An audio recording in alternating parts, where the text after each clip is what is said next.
आज के वीडियो में हम त्रिभुज पढ़ेंगे। कक्षा 9 का त्रिभुज। त्रिभुज भी 3 रेखाओं से मिलकर बना होता है। 3 आकृतियों से घिरी हुई आकृति क्या कहलाती है? त्रिभुज। तो इसमें हम सर्वप्रथम क्या पढ़ेंगे? त्रिभुज कितने प्रकार का होता है। त्रिभुज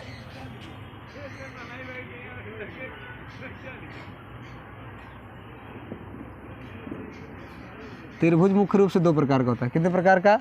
2 प्रकार का। एक होता है भुजा के आधार पर,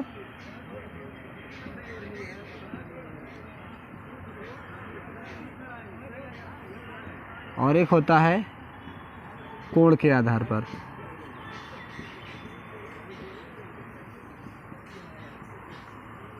हम क्या बताएं त्रिभुज की परिभाषा? 3 भुजाओं से घिरी हुई आकृति क्या कहलाती है? त्रिभुज। 3 भुजाओं से घिरी हुई आकृति त्रिभुज कहलाता है। भुजा के आधार पर एक त्रिभुज होता है। मुख्य रूप से त्रिभुज 2 प्रकार का होता है। एक क्या होता है? भुजा के आधार पर, और एक कोण के आधार पर। भुजा के आधार पर 3 त्रिभुज होते हैं। समबाहु त्रिभुज, तो ये त्रिभुज का प्रतीक होता है। समबाहु त्रिभुज। दूसरा समद्विबाहु त्रिभुज।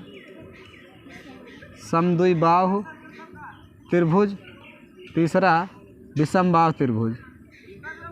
विषमबाहु त्रिभुज। कोण के आधार पर एक होता है समकोण त्रिभुज, एक होता है न्यून कोण त्रिभुज,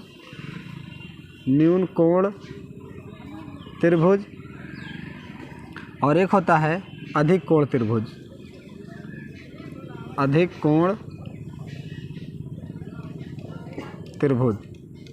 तो 3 भुजा के आधार पे हो गया और 3 कोण के आधार पर। तो अब हम भुजा के आधार पे 3 त्रिभुज जो होते हैं उनको देख लेते हैं बारी बारी से। सबसे पहले हम देख लेते हैं समबाहु त्रिभुज।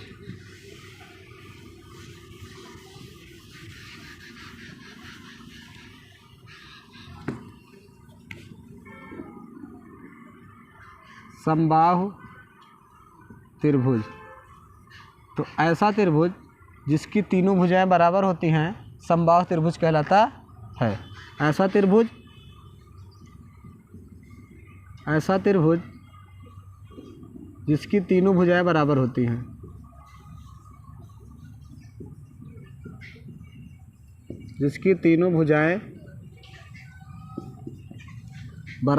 हैं,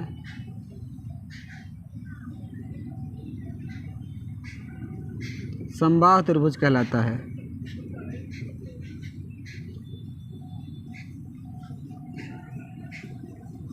एज फॉर जैसे त्रिभुज PQR, ये मान लो 5 सेंटीमीटर, ये 5 सेंटीमीटर, ये 5 सेंटीमीटर। अर्थात कहने का PQ बराबर PR बराबर QR। और समबाहु त्रिभुज की क्वालिटी होती है इसको तीनों कोण 60 अंश के होते हैं। प्रत्येक कोण कितने अंश का होता है? 60 अंश। समबाहु त्रिभुज का प्रत्येक कोण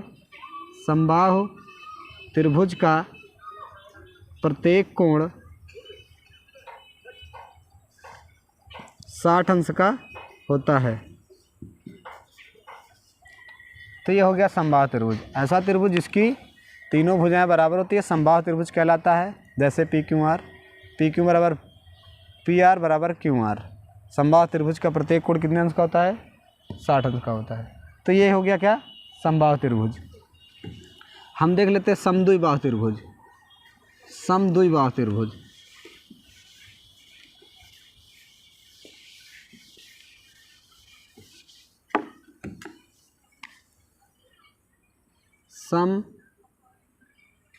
समद्विबाहु त्रिभुज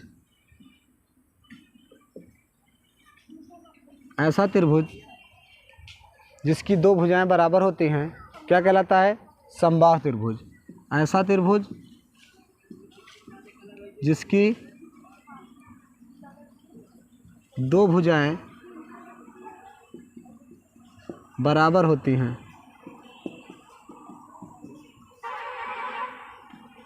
क्या कहलाता है? समद्विबाहु त्रिभुज।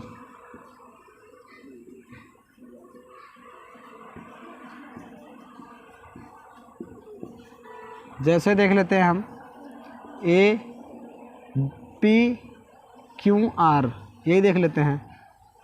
सपोज दैट ये 5 सेंटीमीटर है और ये 5 सेंटीमीटर और ये कुछ भी हो सकती है 6 सेंटीमीटर। तो कहने का मतलब इसमें दो भुजाएं क्या होगी, पी क्यू बराबर क्यू पी आर के, पी क्यू बराबर। और इसमें क्या होता है, अगर ये भुजा इस वाली भुजा के बराबर है तो इसके सामने का ये वाला कोण और इसके सामने का ये वाला कोण, अर्थात कहने का कि समान भुजाओं के सम्मुख कोण बराबर होते हैं। समान भुजाओं के सम्मुख कोण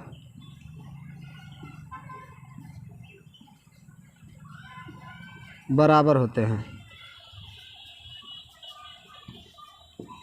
कहने का मतलब अगर इसमें से एक कोण का मान दे दिया, इसका मान 40 अंश दे दिया, तो आप इन दोनों कोणों का मान निकाल सकते हो, क्योंकि त्रिभुज के तीनों अंतः कोणों का योग कितना होता है, 180 अंश। कैसे होता है इसको हम करके दिखाएंगे।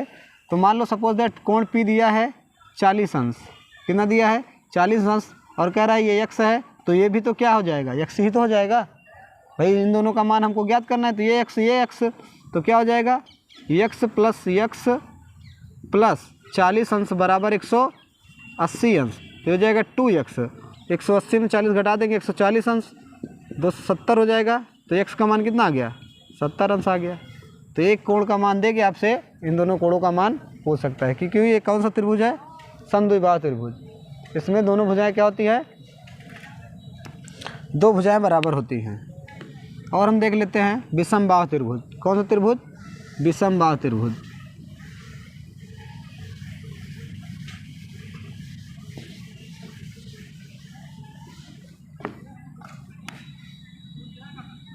विषमबाहु त्रिभुज, तो ऐसा त्रिभुज जिसकी तीनों भुजाएं अलग अलग होती हैं क्या कहलाता है, विषमबाहु त्रिभुज। ऐसा त्रिभुज जिसकी तीनों भुजाएं अलग होती हैं, तीनों भुजाएं भिन्न भिन्न होती हैं, भिन्न भिन्न माप की होती हैं, विषमबाहु त्रिभुज कहलाता है।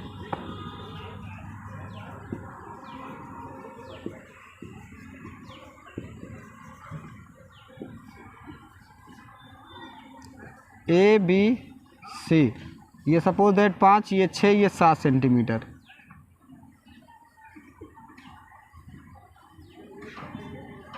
अब देखो ए बी कितना है, 5 सेंटीमीटर, बी सी 7 सेंटीमीटर, ए सी 6 सेंटीमीटर। तो इसमें देखो सब भुजाएं अलग अलग माप की है ना, तो ये क्या कहलाएगा, विषमबाहु त्रिभुज कहलाएगा। तो हम अब कोण के आधार पर त्रिभुज देखते हैं। कोण के आधार पर देखने के पहले हम देख लेते हैं त्रिभुज के तीनों अंतः कोणों का योग कितना होता है, 180 अंश। कैसे होता है ये चीज़ देख लेते हैं हम, है ना। सबसे पहले हम ये देख लेते हैं कि विषमबाहु त्रिभुज त्रिभुज के तीनों अंतः कोणों का योग 180 अंश कैसे होता है। ये सपोज कोई त्रिभुज है पी क्यू आर कोई त्रिभुज है, और हम क्या करते हैं, इस पी क्यू आर के समांतर एक रेखा खींच देते हैं। पी क्यू के समांतर एक, ये क्यू आर के समांतर एक रेखा खींच देते हैं।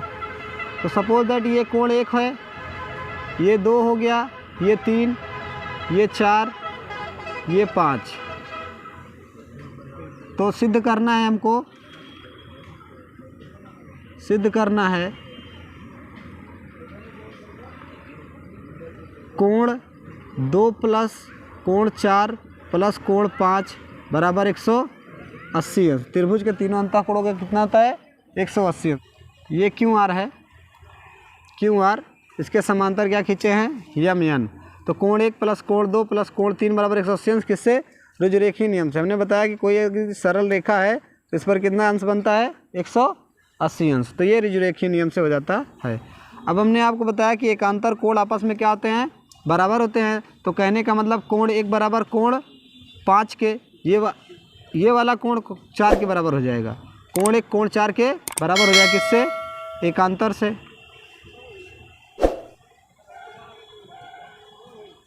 हमने बताया ना कि जब दो समांतर रेखाओं की एक तिर्यक रेखा प्रतिच्छेदित करती है तो ये एकांतर कोण, ये वाला कोण ये वाले कोण के बराबर होता है। तो ऐसे ये वाला कोण ये वाले कोण के बराबर हो गया। पुनः देख लेते हैं हम, कोण 3 कोण 5 के बराबर हो जाएगा किससे? ये भी एकांतर कोण से। भाई ये भी तिर्यक रेखा हो गई। अब इन दोनों का हम मान क्या करते हैं, इसमें रख देते हैं। ये समीकरण नंबर 1 हो गया। तो समीकरण 1 में, समीकरण 1 से समीकरण 1 देख लेते हैं, ये है, तो इसी में रख देते हैं। 1 के स्थान पे क्या लिखते हैं? 4, कोण 4 हो गया, प्लस कोण 2, और कोण 3 के स्थान पे क्या लिख सकते हैं? कोण 5, और ये 180 है तो 180 के बराबर।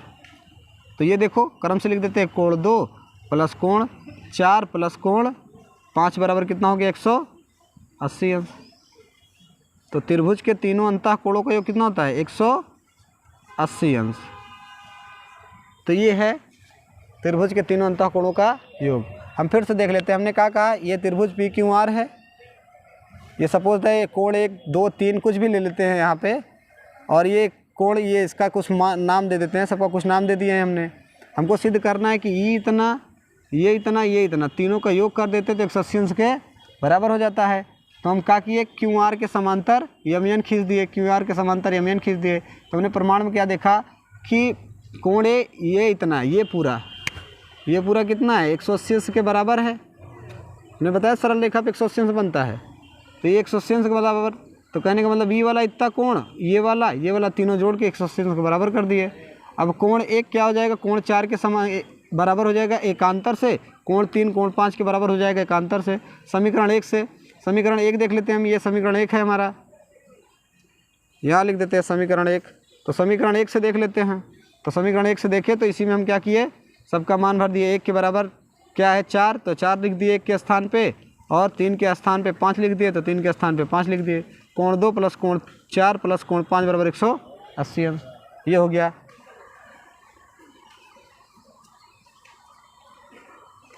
ये होता है त्रिभुज के तीनों अंतः कोणों का योग 180 अंश।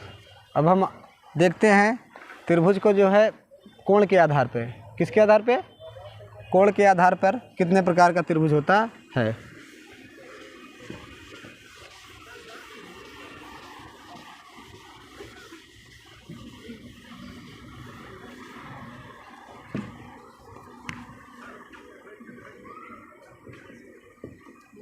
कोण के आधार पर त्रिभुज।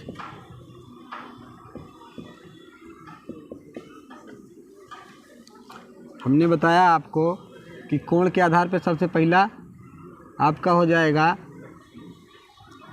समकोण त्रिभुज। कौन सा कोण? समकोण त्रिभुज। ऐसा त्रिभुज जिसका एक कोण 90 अंश होता है समकोण त्रिभुज कहलाता है। इसका कम से कम एक कोण क्या होगा? 90 अंश होगा। तो कोण B बराबर क्या हो जाएगा? 90 अंश। तो ऐसा त्रिभुज जिसका एक कोण कम से कम 90 अंश होता है क्या कहलाता है? समकोण त्रिभुज। और एक समकोण त्रिभुज में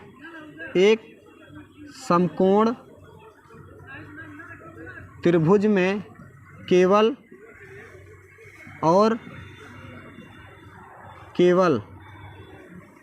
एक ही समकोण होता है, एक ही समकोण होता है ना। इस वाले जैसे एक समकोण त्रिभुज है ना, तो एक समकोण त्रिभुज में केवल एक ही समकोण होता है। दो हो जाएगा तो 180 द्वितीय कोण हो जाएगा, तो तीसरा कहाँ जाएगा? जबकि हमने अभी सिद्ध करके दिखाया ना कि त्रिभुज के तीनों अंतः कोणों का कितना होता है? 180 अंश। तो ये हो गया किसके? समकोण के आधार पर। तो समकोण के आधार पर सबसे बड़े कोण के सामने की भुजा सबसे बड़ी होती है। तो इस कोण के सामने की भुजा सबसे बड़ी है, तो इसको क्या कहा जाता है? कर्ण कहा जाता है। और जैसे यहाँ अगर हम थीटा ले लें तो इस थीटा से लगी हुई भुजा आधार कहलाती है, और इसके जस्ट सामने जो भुजा होती है थीटा के, वो लंब कहलाती है। तो ये हो जाता है पाइथागोरस प्रमेय। क्या होता है? पाइथागोरस प्रमेय से देखो, पाइथागोरस प्रमेय क्या होता है, कर्ण का स्क्वायर बराबर लंब का स्क्वायर प्लस आधार का स्क्वायर, ये हो जाता है क्या, पाइथागोरस प्रमेय का सूत्र। तो यहीं से आता है राइट एंगल में, है ना। तो हम देख लेते हैं समकोण त्रिभुज हो गया। अब देख लेते हैं न्यून कोण त्रिभुज। कैसा त्रिभुज, न्यून कोण त्रिभुज।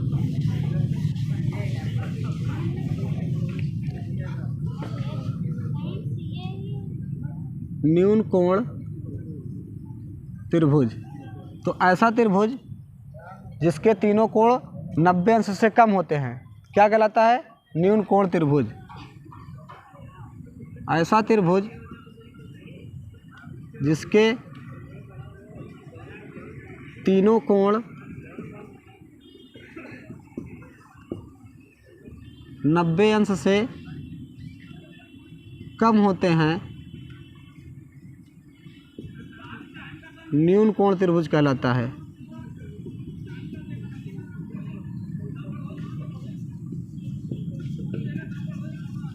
जैसे ये हो गया त्रिभुज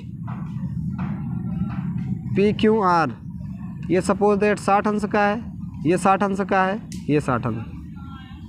तो देखो इसके सारे कोण कितने हैं, 90 अंश से कम, और तीनों का योग कितना हो जाएगा, 180 अंश। तो स्टार में क्या हो जाएगा, एक न्यून कोण त्रिभुज में 3 न्यून कोण हो सकते हैं। एक न्यून कोण त्रिभुज में 3 न्यून कोण त्रिभुज होते हैं, 3 न्यून कोण त्रिभुज होते हैं। एक न्यून कोण त्रिभुज में 3 न्यून कोण त्रिभुज होते हैं। अब हम देख लेते हैं अधिक कोण त्रिभुज। अधिक कोण त्रिभुज,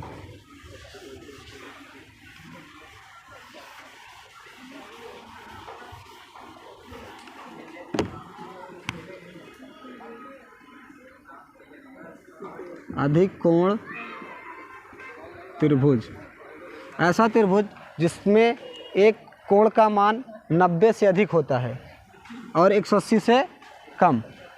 ऐसा त्रिभुज जिसमें एक कोण का मान कितना हो, 90 से अधिक। ऐसा त्रिभुज जिसमें एक कोण का मान